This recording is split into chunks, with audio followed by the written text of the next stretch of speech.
నా పేరు doctor CL Venkatrao. నా సెల్ నంబరు, వాట్సాప్ నంబరు 9848055806 9848055806. భారతదేశంలో ప్రముఖ నటి పూనం పాండే. ఆమె ఫిబ్రవరి 2న ఆమె ఇన్స్టాగ్రాము అకౌంట్ నుంచి ఒక పోస్ట్ కనపడింది. పూనం పాండే ఫిబ్రవరి 2న 32వ సంవత్సరంలో గర్భాశయ ముఖద్వార క్యాన్సర్తో మరణించింది అని వార్త. దేశమంతా కూడా నివ్వెరపోయారు. రాజకీయ ప్రముఖులు, సినీ ప్రముఖులు, క్రీడారంగ ప్రముఖులు, ప్రజలందరూ కూడా అయ్యో పూనం పాండే, నువ్వు యువతని రెచ్చగొట్టేసేదానివి, నీ అర్ధనగ్న ప్రదర్శనలు, అర్ధనగ్న పోజులు, ఫోటోలు అవి చూసి కుర్రకారు రెచ్చిపోయేవారు.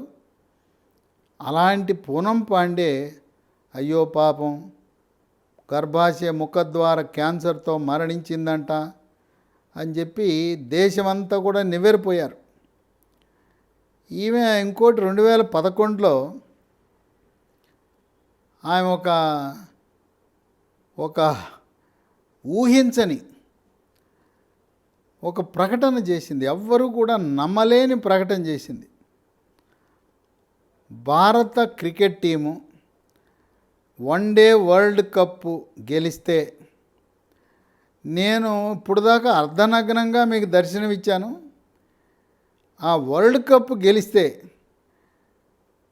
భారతదేశ యొక్క ప్రతిభను కొనియాడుతూ వాళ్ళకు బహుమానంగా నేను పూర్తిగా నగ్నంగా, ఒంటి మీద ఒక్క నూలు పోగు లేకుండా, చివరికి కడ్రాయరు బిగినీలు కూడా లేకుండా నేను స్టేడియం వరకు నడుచుకుంటూ వస్తాను అంటే విశ్వరూప దర్శనం ఇస్తానని చెప్పింది ఆమె. సర్వదర్శనం ఇస్తానని చెప్పింది. అక్కడ వరల్డ్ కప్ గెలిచారు. అయినా ప్రభుత్వాలు, పోలీసులు మాత్రం ఆమెకు అనుమతి ఇవ్వలేదు. భారతదేశ సాంప్రదాయాల ప్రకారం నగ్నంగా ఎవ్వరూ ఇలా చేయకూడదని చెప్పి ఆమెను వారించారు. అలాంటి పూనం పాండే ఆమె మోడల్గా చలనచిత్ర రంగానికి ముందు మోడల్గా పనిచేసి సినిమాల్లో రక్తి గట్టించింది. ఈమె వివాహితే, అయితే భర్తతో విభేదాల వల్ల విడాకులు ఇవ్వాల్సి వచ్చింది. ఈమె 2011లో వివాదాస్పద వ్యాఖ్యలు చేసిన తర్వాత 2013లో ఒక సినిమా, మొదటి సినిమా నిషా అనే సినిమాలో నటించింది. 2014లో కన్నడ, భోజ్పురిలో మరొక సినిమా లవ్ ఈజ్ పాయిజన్. అట్లాగే 2015లో తెలుగులో ఒక సినిమా తీసింది, సినిమా నటించింది. దాని పేరు మాలిని అండ్ కో. ఇక 2017లో హిందీ సినిమా ఒకటి తీసింది, పాల్గొంది. 2018లో జర్నీ ఆఫ్ కర్మ అంట హిందీలో, దాంట్లో నటించింది. సరే, అందరూ సంతాపాలు తెలియజేస్తున్నారు. చివరికి ట్విట్టర్లో, సోషల్ మీడియాలో, పత్రికాముఖంగా ప్రముఖులందరూ కూడా ఈ పూనం పాండే ఆత్మ శాంతించాలి, ఆమె కుటుంబ సభ్యులకు ప్రగాఢ సంతాపం తెలిపారు. ఇక 3వ తారీఖు ఫిబ్రవరి 3 తెల్లవారేసరికి షాకు.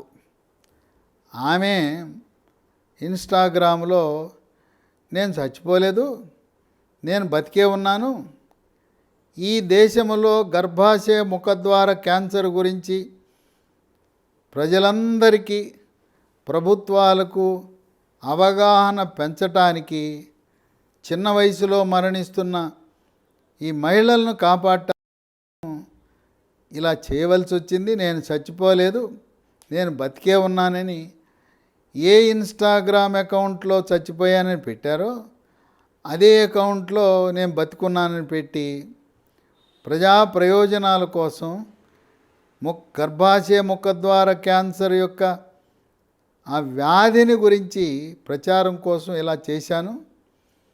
నేను ఈ చేసిన దానివల్ల ఎవరైనా మనస్తాపానికి గురి అయితే మన్నించండి. ఇది కేవలం మహిళల కోసం, ప్రజా ప్రయోజనాల కోసం సినిమాల్లో నటించడమే కాదు, నిజ జీవితంలో కూడా నటించాను అని చెప్పి ఒప్పుకుంది. అనేక ఇంటర్వ్యూలు ఇచ్చింది. ఇక ఇది జరగగానే భారతదేశంలో సోషల్ మీడియాలో, ఎలక్ట్రానిక్ మీడియాలో, పత్రికల్లో, వివిధ ఫోరాల్లో చర్చలు మొదలైనవి. ఇంతకుముందు ఎలక్ట్రానిక్ మీడియాలో చర్చే జరిగేది కాదు గర్భాశయ ముఖద్వార క్యాన్సర్ గురించి. ఇక పత్రికల్లో పెద్ద పెద్ద శీర్షికలు విడుదలైనవి. ఆ విధంగా పూనం పాండే పుణ్యాన గర్భాశయ ముఖద్వార క్యాన్సర్కి ఎంత ప్రచారం వచ్చి ఉంటుందంటే, నా అంచనా ప్రకారం భారతదేశంలో ఒక 50,000 కోట్లు ఖర్చు పెడితే ఎంత ప్రచారం వస్తుందో, పూనం పాండే ఒక చిన్న చర్య, ఒక సోషల్ మీడియాలో ఒక పోస్ట్ వల్ల 50,000 కోట్ల రూపాయలు అంత ప్రచారం వచ్చిందంటే, అంటే 50,000 కోట్లు ఖర్చు పెట్టాలి. టీవీల్లో అడ్వర్టైజ్మెంట్లు, పేపర్ల అడ్వర్టైజ్మెంట్లు అన్నీ ఇవ్వాలంటే. ఉచితంగా ఈ జబ్బు గురించి ప్రచారం చేసింది. గర్భాశయ ముఖద్వార క్యాన్సర్ ఇది భారతదేశంలో ప్రతి సంవత్సరము కొత్తగా 135,000 మందికి కొత్తగా గుర్తిస్తున్నారు. 65,000 మంది గర్భాశయ ముఖద్వార క్యాన్సర్ ముదిరి మరణిస్తున్నారు. మొత్తంగా భారతదేశంలో ఈనాడు వివిధ దశలలో ఉండే గర్భాశయ ముఖద్వార క్యాన్సర్ 10 లక్షల మంది మహిళలు ఉన్నారు. విశేషం ఏంటంటే, ఇది ఎక్కువగా గ్రామీణ వాసుల ప్రాంతాలకు, గిరిజన ప్రాంతాల్లో పేదరికంలో ఉన్న వారికి వస్తూ ఉంటుంది. పట్టణ వాసులకు గర్భాశయ ముఖద్వార క్యాన్సర్ వచ్చే అవకాశం తక్కువ. గర్భాశయ ముఖద్వార క్యాన్సరు ఇది 4 దశల్లో ఉంటుంది. మొదటి దశ, ఫస్ట్ స్టేజీ, కేవలం గర్భాశయానికి అక్కడే పరిమితమై ఉంటుంది. రెండవ దశ గర్భాశయము పక్కనుండే లింఫ్ గ్రంథులకు వ్యాప్తి చెందుతుంది. మూడవ దశలో గర్భాశయం పక్కన ఉండే మూత్రకోశము, మలాశయం లాంటి పక్కనుండే అవయవాలకు వ్యాప్తి చెందుతుంది. నాలుగవ దశలో గర్భాశయ ముఖద్వార క్యాన్సరు ఎముకలకు, మెదడుకి, ఊపిరితిత్తులకు, కాలేయానికి రక్తము ద్వారా శరీరం నుండి కీలక అవయవాలన్నిటికీ వ్యాప్తి చెందుతుంది. మొదటి దశలో గుర్తిస్తే 50 సంవత్సరాలు బతుకుతారు క్యాన్సర్ వచ్చిందని తెలిసిన తర్వాత కూడా. అదే 4వ దశలో గుర్తిస్తే 1-2 సంవత్సరాల కంటే ఎక్కువ బతకరు. కనుక తొలి దశలో క్యాన్సర్ని గుర్తించడం అనేది చాలా కీలకం. విశేషం ఏంటంటే, ఈ క్యాన్సర్ ప్రారంభమైనప్పుడు నొప్పి ఉండదు. 1, 2, 3 దశల్లో నొప్పి ఉండదు. ముదిరిపోయి గర్భాశయ ముఖద్వార క్యాన్సర్ ఎముకలకు వ్యాప్తి చెందినప్పుడు అప్పుడు నడుము నొప్పి, ఎముకల నొప్పులు, కీళ్ళ నొప్పులు, కండరాల నొప్పులు వస్తాయి. ఈ క్యాన్సరే కాదు, ఏ క్యాన్సర్ అయినా కూడా తొలి దశలో నొప్పి ఉండదు. నొప్పి లేని గడ్డలు చాలా డేంజరు. నొప్పి లేని గడ్డ కూడా క్యాన్సర్ అయి ఉండొచ్చు.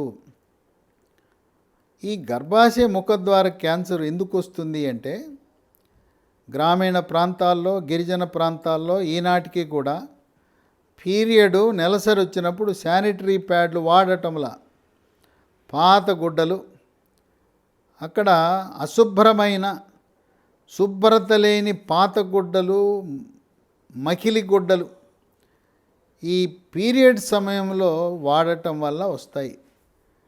అందువల్లనే కేంద్ర ప్రభుత్వం ప్రధానమంత్రి మోదీ ప్రత్యేకంగా బాలికలందరికీ స్కూళ్ళలోనూ రెసిడెన్షియల్ హాస్టల్స్లోనూ దేశంలో ఉండే బాలికలందరికీ కూడా ఉచితముగా శానిటరీ ప్యాడ్ సరఫరా చేస్తున్నారు.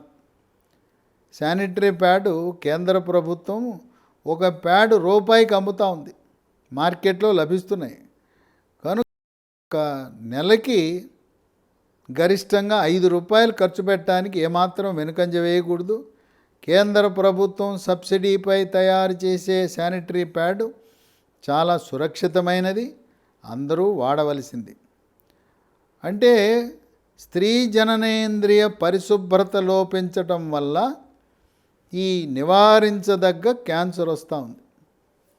అంతేకాదు ఇప్పటికీ కూడా గ్రామీణ గిరిజన ప్రాంతాల్లో చిన్న వయసులోనే బాలికలకు వివాహం అవుతుంది.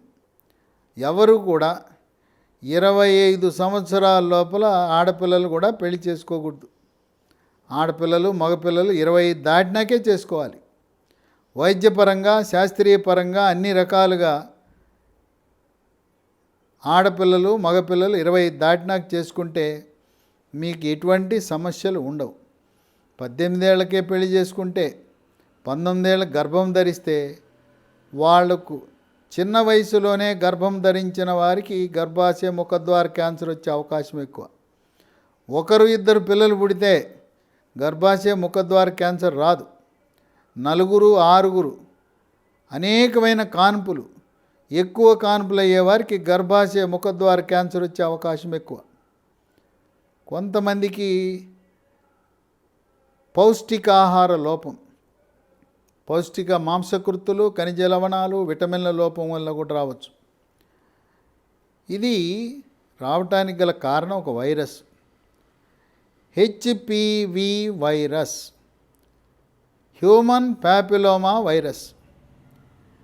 ఇది లైంగిక చర్య వల్ల భర్త నుంచి భార్యకి, భార్య నుంచి భర్తకు కూడా వచ్చే అవకాశం ఉంది.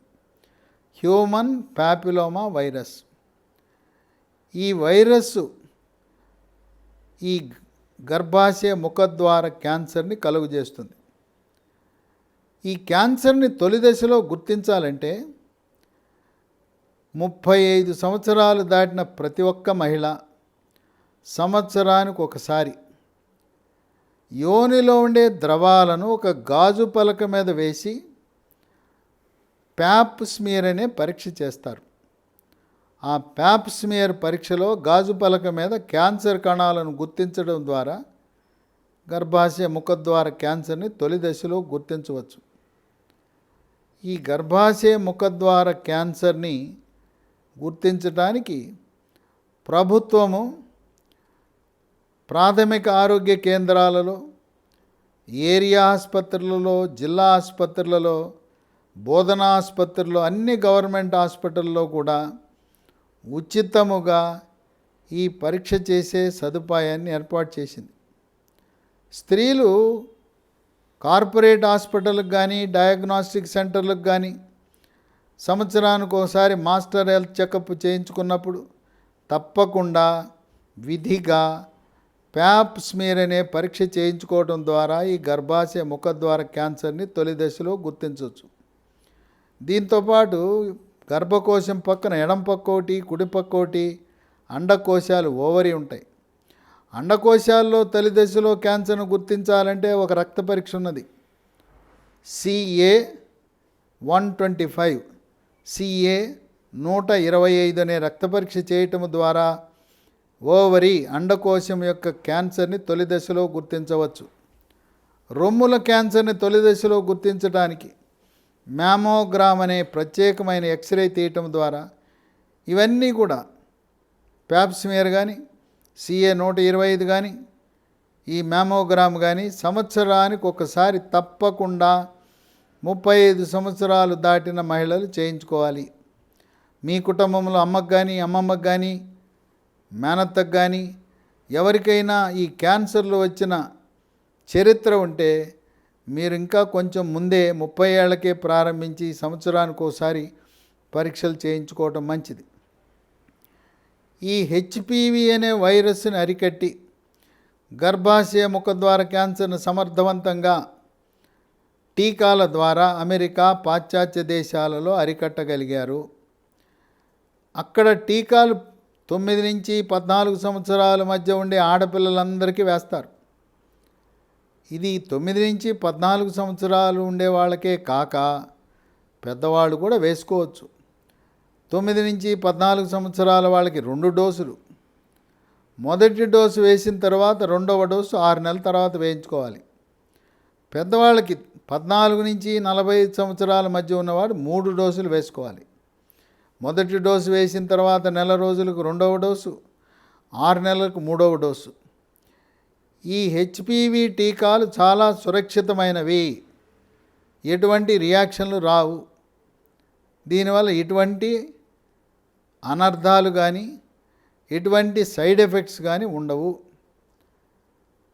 ఈ టీకాలు ఇప్పటి వరకు విదేశీ టీకాలు మాత్రమే భారతదేశంలో అందుబాటులో ఉన్నాయి.